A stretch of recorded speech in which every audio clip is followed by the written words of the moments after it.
ባቢ ቲና ለመሆኑ የት እያደረች የት እየዋለች ነው እየመጣች ያለችው? የባህሪስ ለውጥ ለምንድን ነው ያመጣችው? አስከትሎም ደግሞ ትሁቴስ ምን ቢገጥማት ነው እንደዚህ ልትሆን የቻለችው? ትሁቴ እኮ ሌላ ሰው እየሆነችብኝ ነው ሲልም አባቢ ከትሁቴ ጀርባ እንዲጓዝና እንዲሁም ደግሞ ከቲና ጀርባ እንዲከታተል አድርጎታል። ታዲያ ትሁቴም ደግሞ ለአባቢ ምንም አልሆንኩም፣ ምንም የተፈጠረ ነገር የለም እያለች መደናበሯን ለጊዜው ያመጣችውን አዲስ ባህሪ የመፍራት እንዲሁም ደግሞ የመንቀጥቀጥ አዳዲስ ባህሪያቶችን ማምጣቷ ለአባቢ የሆነ ችግር ውስጥ እንደገባች ተረድቶታል። ታዲያ አባቢን በተደጋጋሚ አባትሽ አይደለሁም እንዴ ልጄ ለምን ትደብቅኛለሽ? ምንድነው የሆንሽው? በማለት በተደጋጋሚ ቢያልፋትም ትሁቴ ግን ምንም ነገር መናገር አልፈልግም፣ እናንተን ችግር ውስጥ መክተት አልፈልግም፣ ስለዚህ እኔ ከዚህ ቤት መውጣት አለብኝ በማለት በራሷ ላይ ለቆ መሄድን ውሳኔ ወስናለች። ታዲያ ትሁቴ ወደ ውጭ በወጣችበት ጊዜ ደግሞ በምሽቱ ፊት ለፊቷ ላይ ድቅን በማለት የሚያስፈራራ ሰው እንግዲህ አስፈራርቷታል። ታዲያ በዚህ አጋጣሚ ደግሞ ቲና ከሰውየው ጋር ስምምነት ከፈጠረች በኋላ ወደ ቤት እየተመለሰች በመንገዷ እንግዲህ ትሁቴን አግኝታን ነበረ። ቲናም ደግሞ መልካም ስራ የሰራች በመምሰል ከአጋጁ ጋር ከተነጋገረች በኋላ ትሁቴን ገለል አድርጋ ከሱ ሸፈን አድርጋ ማሳለፏ ለትሁቴ መልካም ነገር እየሰራች ለማስመሰል አዲስ ነገር ሰርታለች። ታዲያ ትሁቴም ደግሞ ገርሞኛል፣ አንቺ እንደዚህ ሰውን ትረጃለች ብዬ አልገመትኩም ነበር፣ ቲና ከመቼ ጀምሮ ነው መልካም ሰው የሆንሽው? እያለች ትሁቴም ቲናን አመስግና ወደ ቤት ይዛት መጥታለች።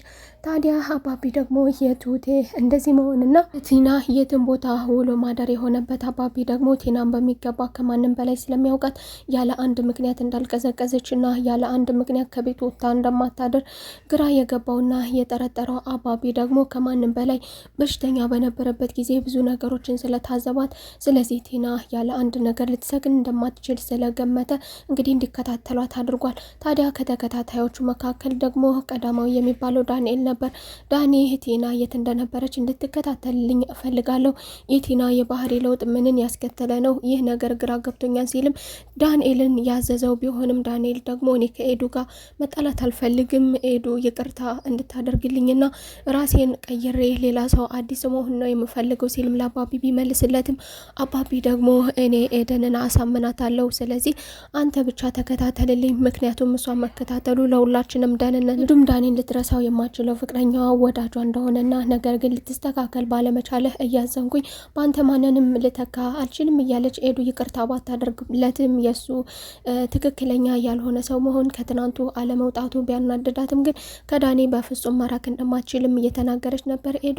ሰላም ሰላም፣ ጤና ይስጥልኝ ውድና የተከበራችሁ የቻናል ቤተሰቦች እንደምናላችሁ ሁላችሁም በያላችሁበት የዓለም ዳርቻ ሰላማችሁ ብዝት ይበልልኝ። ለቤቴ አዲስ ከሆናችሁ የዶል ምልክቷን በመጫን ቤተሰብ ይሁኑ። እንዲሁም ደግሞ ቪዲዮን ከወደዳችሁት ላይክ ማድረግ አትርሱ እያልኩኝ የዛሬውን ክፍል ቀጣዩን ክፍል ይዤላችሁ መጥቻለሁ ማለት ነው።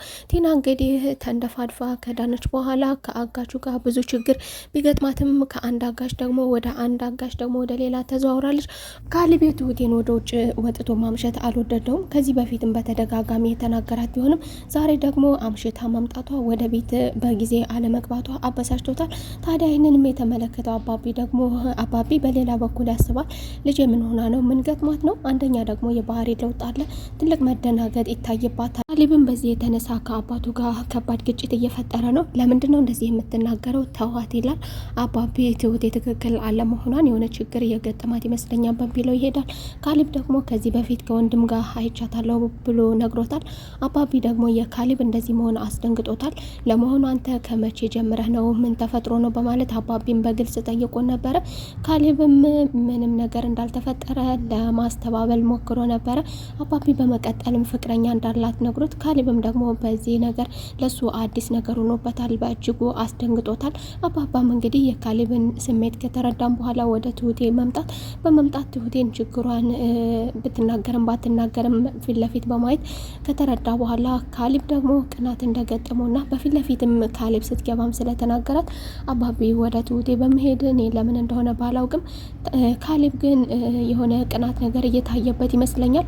እየተናገረሽ ያለው ከቅናት ነገር ተነስቶ ነው እንጂ ለክፋት አይደለም በማለት ትሁቴን እያሳመነ ነበር አባቢ። ታዲያ ወደ ትሁቴም ሄዶ ደግሞ ካሌብ ሲያናግራትም ትሁቴ ጋሼ ብላ ማናገሩ በእጅጉ አስደንግጦታል። እባክሽን ትሁቴ በፈለግሽው ነገር ልትቀጭኝ ትችያለሽ፣ ነገር ግን ጋሼ ብለሽ አትጥሪኝ እባክሽን፣ ይሄንን ነገር አልወደውም ቢላትም ትሁቴ ደግሞ አንተ አሰሪ እኔ ደግሞ ሰራተኛ አይደለሁ እንዴ? ይህ ነገር ምን ችግር አለው? እኔ ጋሼ ብለ ምን ችግር አለው ብትለውም ካሌብ ግን እንደፈለግሽ ቅጭኝ፣ ግን እባክሽ እንደዚህ አትበኝ በማለት ጠይቋታል። አሁን ከተዋወቀችው በቅርብ ጊዜ ከተዋወቀችው ሰውዬም ጋር ከትሁቴ ጋር ያደረገችውን ነገር ያደረገችውን የማታለል ስራ በቆይታዎች በኋላ እየተነጋገረች ነበረ። ታዲያ ቲና ደግሞ የበፊቱ አጋዥ ገንዘቤን እፈልጋለሁ ወዴት አባሽ ተደብቀሽ ነው በማለት በቴሌፎን እያናገራን ነበር። ታዲያ ቲናም ደግሞ በኩራትና የምትመካበት አዲስ ነገር ስላገኘችና ስለያዘች እንግዲህ በኩራት ምንም እንደማያደርጋትና የፈለገውን ነገር ማድረግ እንደሚችል ሰጥታው መብት ሰጥታው አግኝተዋለች። ታዲያ እንግዲህ ስንት ብር እንደሚፈልግም ከጠየቀችው በኋላ እሱ 1 ሚሊዮን ብሩን አሁንም እፈልገዋለሁ ያለ መሆኑ ይታወቃል። ነገር ግን ደግሞ ቲና ይህንን 1 ሚሊዮን ብር አገኛለሁ በማለት ወደፊት ለፊት በመሄድ እንግዲህ ይህንን ነገር ያደረገችው ከዚህ በፊት ለሱ ገንዘብ ለመክፈል ብዙ ስትጨናነቅ ነበር። ዛሬ ላይ ግን በፈለገው ነገር መምጣት ይችላል እደፋዋለሁ የሚል ነገር እንግዲህ አንዳቸው የተማመነችበት ነገር አለ። ከትሁቴም ጋር ለትሁቴ ደግሞ መልካም የሆነችበትን አጋጣሚ እየጠየቃን ነበረ። ያመነችሽ ይመስልሻል በማለት ቢጠየቃትም እሷ ግን አዎ አምናኛለች ብላለች። ትሁቴ ያልተዋጠላት ቢመስልም የተፈጠረው ነገር የቲና የባህሪ ለውጥ፣ በተለይም ደግሞ ቲና የምትታወቀው በክፋት እንጂ በደግ ነገር ስለማትታወቅ እንግዲህ ትሁቴን ደግሞ ደብቃ ማሳለፏ ትሁቴ ባይዋጥላትም ለአሁኑ ግን እንግዲህ ምናልባት ተጸጽታ ይሆናል በማለት ተቀብላታለች። ታዲያ ወደ ቤትም እንደገባች ደግሞ ለአባቢም ቲና እንዳዳነች ታዲያ ባጋጠማት ሌባ ደግሞ አባቢ ይህ ነገር አልተዋጠለትም። ከመጀመሪያ ነው ቲና ሰው የምትረዳው። ካሌብም በእርግጥ ይህንን ነገር በመናገሯ ተደናግጧል። ከመጀመሩ ነው ደግሞ እሷ ሰውን የምትረዳው። ስለዚህ ከትሁቴ ጀርባ መሆን አለብን በማለት ሁላቸውም ተመካክረዋል። ታዲያ ከዚህ ጀርባ ደግሞ ይበልጥና ቅርብ ሊሆን የሚችለው ዳንኤል በመሆኑ አባቢ ዳኒን እንዲከታተላት ቲናንና ምን እያደረገች እንደሆነ በሰላምና ያለ አንድ ምክንያት ከቤት ወጥታ ልታድር እንደማትችል አባቢ በመጠርጠር ከዳኒ ጋር እንዲቀራረቡ አድርጎታል። ዳንኤልም እኔ ህይወት እየተበላሸብኝ ስለሆነ ከእሷ ጋር መቀራረቡ ቢቀርብኝ ቢልም ነገር ግን ደግሞ ለደህንነታቸው ሲል አባቢ ያዘዘውን ነገር አደርጋለሁ ብሎ ተስማምቷል። ትሁቴም ለእነ አባቢ የስንብት ደብዳቤ እንደምትወዳቸውና ነገር ግን ለደህንነታቸው ሲባል የእሷ ከዚህ ቤት መሆን ለሁላቸውም አደጋ መሆኑን ገልጻ ደብዳቤ ጽፋላችሁ ከዚህ ቤት ወጥታ መሄድ እንዳለባት የስንብት ደብዳቤ የጻፈች። ኤዱም ወደ ቤት መታ ነበረ። የትሁቴም የንግግር ስንብት ነገር የሚታይባትን ነገር በመጠራጠር አልገባኝም ትሁቴ ምን እየሆንሽ ነው ለማለት ሞክራ ነበር ኤዱም። ታዲያ እሷ ምንም ነገር እንዳልሆነችና ፍቅሬን ብቻ እየገለጽኩላችሁ ነው በማለት ዳኒም ለእሷ ያለውን ፍቅር እንዲሁም ደግሞ እመኒኝ ዳኒ መልካም ልጅ ነው ተቀይሯል፣ ከእሷ ጋር የምታዩ ነገር አንቺ እንደምትመለከችው አይደለም፣ ለደህንነት ሲባል ነው በማለት ኤዱና ዳኒንም በማቀራረብ እንግዲህ ስትለያይ ደግሞ የተጣሉ ሰዎችን በዚህ መልኩ አስማምታ ነበር እየተለየችው። ታዲያ ኤዱም ደግሞ የምትነቃባት ስለመሰላት አካሄዷን ቀየር አድርጋ ደብዳቤውን እንግዲህ ደብቃ ብቻ ተዘጋጅታለች። ታዲያ ዳኒም ደግሞ ከቲና ጋር በተቀጣጠሩበት መሰረት ሄዶ ነበረ። እንግዲህ ዳኒ ደግሞ ምን ሆነሽ ነው? ምን ተፈጥሮ ነው? ከንግግርሽ ስርዓትሽ ሁሉ ነገርሽ ተቃይሮብኛል ቲና እያለ መሆኑ ይታወቃል። ታዲያ ቲናም ደግሞ ምንም ነገር እንዳልተፈጠረና መልካም ሰው እንደሆነች ብቻ እንደተቀየረች እሱም አልገባኝም ከገዳም ነው እንደመጣሹም እስከ ማለት ደርሶ ነበረ።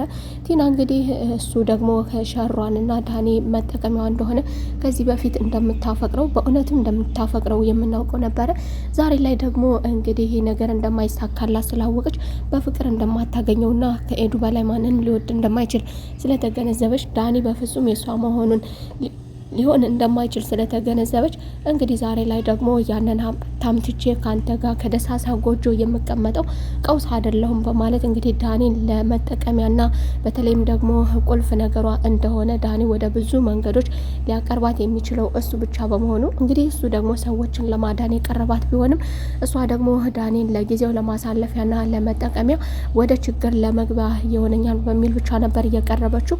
እንግዲህ ዳኒም ደግሞ እያናገራትም እሷ ምላሿ ትከዛ ነበረ። ትከዛው ደግሞ አንዳች ሴራ ነገር ለሱ እንዴት ልንገረው የሚል ነበር። ታዲያ ዳኒም ከዚህ ነገር ጀርባ ከዚህ ዝምታዋና ከዚህ መልካምነቷ ጀርባ አንድ ትልቅ ነገርና ከባድ ነገር ያዘለች እንደሆነች ጠርጥሮባታል። በፊት ከስምምነት የፈጠረችበት አጋች ደግሞ ከአዲሱ አጋች ጋር ተገናኝተዋን ፊት ለፊት አዲሱ አጋች እንግዲህ በራሱ ምናልባትም ደግሞ ምን ያለው እንደሆነ ማንም ምንም የሚያውቀው ነገር የለም። እንግዲህ አሮጌው አጋች ደግሞ ከአዲሱ አጋች ጋር መገጣጠማቸው አሮጌው አጋች በእርግጥ የታወቀ ወንበዴ ቢሆንም ግዙፍ ሰው ቢሆንም ሰዎች በግዝፈቱ ብቻ የሚፈሩት ነው። አዲሱ ደግሞ እንግዲህ ምን እንዳለው ባይታወቅም ቲና እንግዲህ የተመካችበት ሰው ገንዘብ ብቻ ሳይሆን ምናልባትም ጉልበትም እንዲሁም ሰውም ሊኖረው ይችላል። የዛሬው ክፍል ይህንን ይመስል ነበር። በቀጣይ እንግዲህ የትኞቹ አጋቾች ይሸነፉ ይሆን፣ ትሁቴስ ምን ይገጥማት ይሆን የሚለው፣ ቲናስ ደግሞ ይሳካላት ይሆን፣ ምን ይሆን አላማ፣ ትሁቴ በእነሱ እጅ ገብታ ይሆን፣ አባቢ ደግሞ በብልሃትና በብልጠት የምናውቀው ነው። እንግዲህ ደግሞ ቲና አባቢን በዚህ በኩል ትሁቴን ከልጁ በላይ ስለሚያያት በዚህ በኩል ገንዘብ አገኛለሁ ብላ ነው እንግዲህ ተማምና የገባችው። ትሁቴን ምን ያደርጓት ይሆን? አባቢስ ደግሞ ትሁቴ ያለችበትን ሁኔታ በመጠራጠር ወደ ቤተሰቦቿ እንዳልሄደችና ክፉ ነገር እንደገጠማት አምኖ አባቢስ ይታደጋት ይሆን የሚለውን በቀጣይ ክፍል አብረን የምናየው ይሆናል። የዛሬው ክፍል ይህንን ይመስል ነበር። በቀጣይ ክፍል ተመልሰን እስከምንገናኝ መልካም ቆይታ።